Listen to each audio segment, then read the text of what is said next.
친애하는 동료 시민 여러분, 안녕하십니까? 도토리숲입니다. 한동훈에게 매너를 배운다. 한동훈의 품격 6번째 시간입니다. 오늘은 경청에 관해 이야기 나누고자 합니다. 경청으로 그 사람의 태도, 관점, 자세, 마음가짐 등등을 모두 확인할 수 있는 수단이 되기도 합니다. 배려하는 마음이 전제로 깔려야 경청이 가능하거든요. 한동훈의 주특기죠. 경청하는 태도에서 한동훈이 얼마나 세련된 매너의 소유자인지 드러납니다. 경청은 상대가 말합니다. 한동훈의 입은 열리지 않습니다. 그 태도와 눈빛을 보고 어떤 사안에 관해 견해와 시각이 드러나죠. 경청은 오직 이점만을 가진 인간 필수 처세 덕목입니다. 한동훈은 잘 듣습니다. 그래서 그만큼 말을 잘해요. 일도 잘하죠. 잘 듣고 많이 들어야 할 말도 많아지기 때문이고요. 업무 효율성도 늘어나죠. 자료화면 보여드릴 건데요. 수많은 참고 자료들이 있지만 지난 재보궐 지방선거 강화군 선거 지원 유세 현장을 선택했습니다. 한번 보시죠. 되게 힘들게 여기까지 왔거든요. 저는 이제 애들을 키우고 있는 입장에서 대북 방송이기 때문에 애들이 너무 힘들어해요. 잠도 못 자고. 어느 지역에 사시죠? 저 강화군 소래면이요. 근데 오셔서 들어보셨을지는 모르겠지만 소리가 정말 크세요.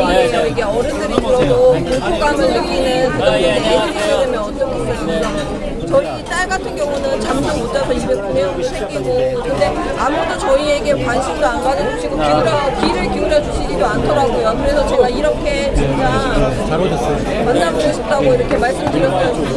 저도 지금 여기서 태어나서 여기서 60년을 살았거든요. 근데 저 집 지은 지 한 10년 됐는데 지금은 여기 떠나야 되나?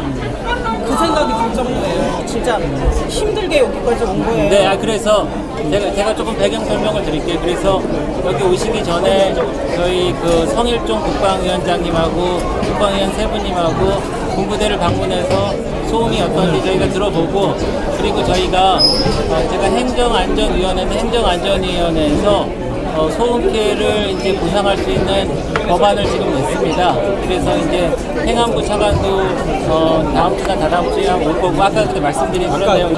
아니 그래도 이런 거 말씀해 주셔서 이런 거는 사실 많은 사람들이 알아야 돼요. 그리고 알아야 돼야 저희도 더 어떻게 보면 그 우선순위를 두게 되고 그런 거잖아요. 사람이 하는 잘 오셨고요. 오늘 두 분 오신 거는 대북 강화에 사시는데 집을 짓고 사시는데 이 대북 확성기 소음 때문에 자녀분들도 너무 힘드시고 생활할 때 힘드신 거잖아요. 우리 국민이 이걸 해결하려고 노력하고 있습니다. 아직 많이 부족할 건데요. 제가 꼭 잘 챙겨보겠습니다. 잊지 말고 꼭 해주세요. 오죽하면 저희 딸이 대통령 할아버지한테 편지 쓰고 싶다고 만나 뵙고 이 사정 다 얘기하고 싶다고. 1학년짜리 애가 이제 초등학교 1학년짜리인데 얼마나 고통스럽게 그러면 그런 얘기를 하겠어요. 제발 관심 가져주세요. 진짜 부탁드릴게요. 정말.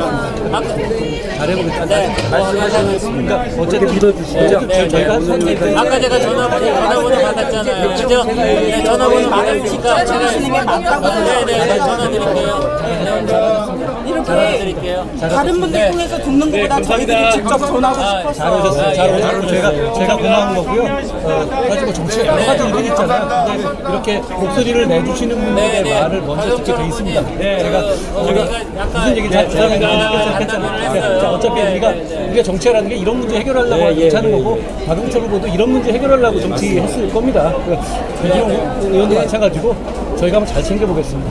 부탁드릴게요. 네, 감사합니다. 저는 여기서 하고 싶은 얘기가 많습니다. 한동훈의 공감력, 분위기와 환경에 대한 이해력, 주변 사람들에게 관심이 많습니다. 역지사지 경청법을 택해 상대를 배려하려고 합니다. 강화군수가 주민들을 내보내려고 제스처할 때 한동훈이 막는 거 보셨죠? 한동훈의 경청의 순간입니다. 그리고 눈치가 빨라요. 그러니 순간 판단력이 빨라요. 한동훈은 경청 전문가라고 해도 과언이 아닙니다. 여기 강화군수의 행동에 대해서 눈살 찌푸려지는 순간도 다수 포착됐는데요. 당시 강화군수 후보였죠. 강화도 대북방송 피해 상황을 청취하기 위해 마련한 시간이었는데 강화군수는 오로지 한동훈 대표에게 시선이 쏠려있죠. 한동훈 대표 심기에 집중해요.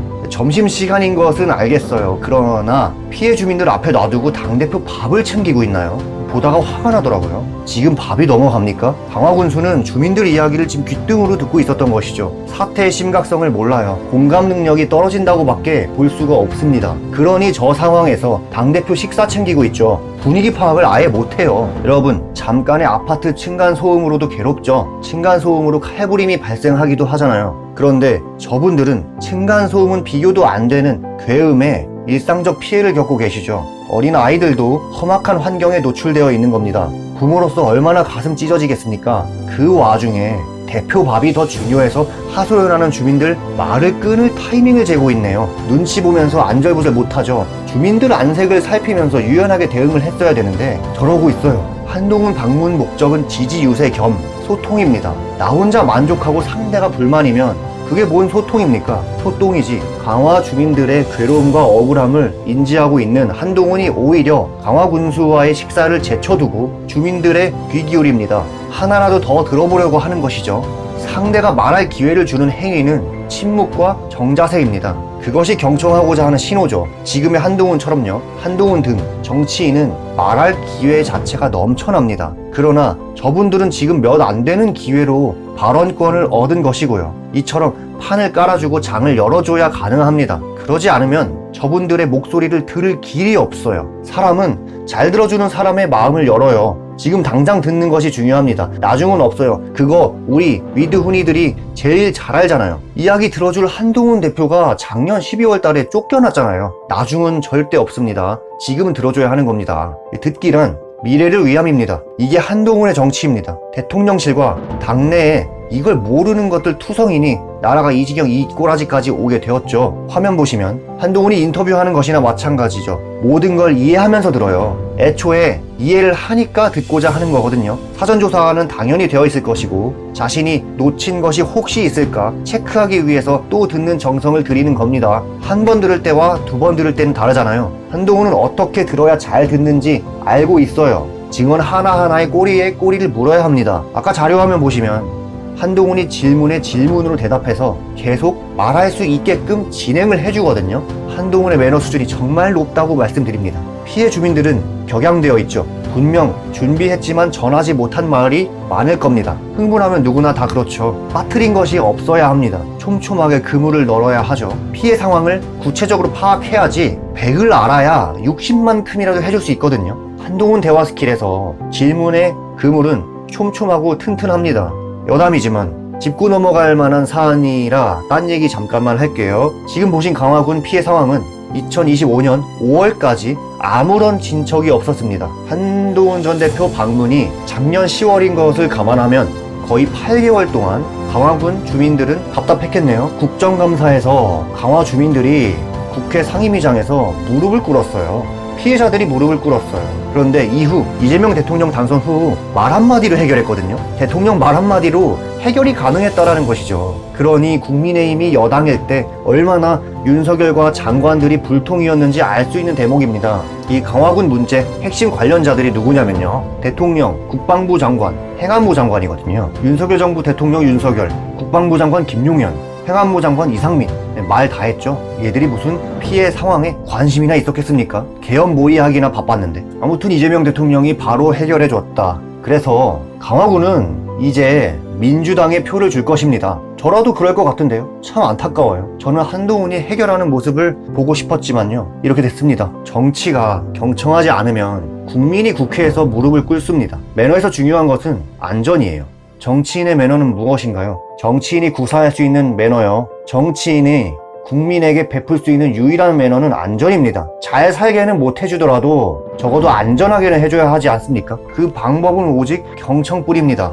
그러니까 강화 방문 당시 밥이 중요한 게 아니라니까요. 한 끼 안 먹는다고 큰일은 하지 않습니다. 한동훈은 강화군수를 뿌리치고 주민들에게 하나라도 더 들으려고 했죠. 이후 국정감사 중간에 방문해서 주민들을 안심시켰습니다. 우리가 기대하는 한동훈의 책임감이죠. 한동훈은 배신한 적이 없어요. 우리 믿음에 항상 보답해요. 경청이란 몸을 앞으로 기울여서 듣는 겁니다. 정치인은 태도가 생명이죠. 당대표 비위 맞추려는 정치인이 필요합니까? 어떻게 하겠다, 할 것이다, 해냈다, 여기까지 보고를 맞춰야 그것이 경청의 실천인데요. 강화 군민의 호소는 경고였습니다. 경고는 긴장하고 들어야 하며 깊이 새겨야 하는데요. 답이 중요한 게 아니에요. 경청은 무조건 이득이에요. 손해볼 일이 없어요. 잘 들어야 깨닫고 그래야 추진력도 얻어요. 마지막으로 이 질문을 하려고 합니다. 국민의 편에 선다는 것은 정답은 경청뿐입니다. 한동훈은 이미 경청해요. 혼자 잘해요. 앞으로도 그럴 것이고